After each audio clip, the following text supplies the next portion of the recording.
સૌથી પહેલામાં પહેલું વોટર પ્યોરિફિકેશન જો કોઈએ કર્યું હોય ને તો એ ભગવાન શ્રી કૃષ્ણ એ છે. આ સૌથી પહેલામાં પહેલું જળનું શુદ્ધિકરણ છે. યમુના બચાવો, નર્મદા બચાવો, ગંગા બચાવો આપણે ઝુંબેશ ચલાવીએ છીએ, પણ એ સૌથી પહેલી ઝુંબેશની શરૂઆત કરી હોય તો એ ભગવાન શ્રી કૃષ્ણ એ છે.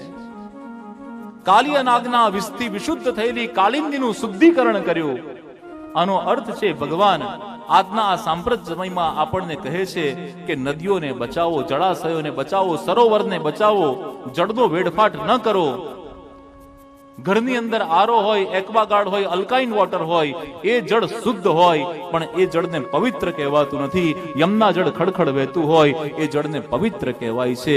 નર્મદા જળને પવિત્ર કહેવાય છે. ગંગા જળને પવિત્રતા કહેવાય છે. પાણીનું કેમિકલ સૂત્ર H2O થાય એવું આપણને ખબર છે.